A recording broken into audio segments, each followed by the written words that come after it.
Siku moja mtu mmoja mkuu, ni baba yangu wa kiroho, Nabii Dennis Tanzania, alinambia, mwanangu, ili mradi una maono na una picha ya unapoelekea, tambua kabisa hiyo picha anayeiona kiukamilifu na ambaye ana uhakika ya kwamba itatimia kwa 100% ni wewe, kabla mtu yoyote mwingine hajaja kuamini kile unachokiamini na kuamua kweli kuambatana na wewe kwenda kule ambapo unaelekea. Akanipa hekima moja kubwa ambayo imenisaidia sana. Akaniambia hivi, maono yako yafanye kuwa ni kama bustani, na wewe ndiye ambaye umepewa nafasi ya kuichunga vizuri ya bustani, kuinyeshea maji hiyo bustani, kuinywesha maji hiyo bustani yako. Hakikisha katika majira yote wewe ndo uwe mstari wa mbele kunywesha bustani ya maono yako. Haijalishi ni kipindi ambacho sio cha mvua, nywesha bustani yako. Haijalishi ni kipindi ambacho mvua inanyesha, usiache kufanya nini? Kunywesha bustani yako. Nikamuuliza swali moja, sasa mzee, nawezaje kuendelea kumwagilia maji kwenye bustani akati ninajua kabisa kwamba mvua inanyesha?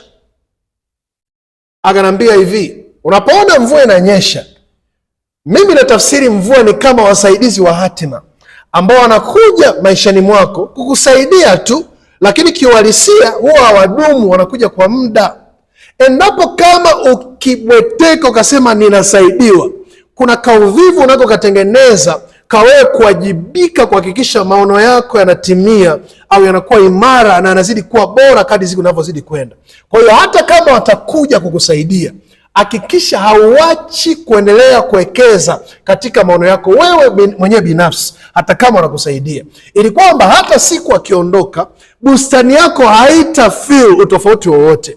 Ni kwa sababu gani? Ulikuwa unaendelea kuinywesha maji yake na itaendelea kustawi, ukijana utaendelea mpaka wakati ambao maono yamekamilika na yataendelea kuwa manufaa kwa kudumu. Haleluya. Kwa inabidi ujifunze kitu kimoja.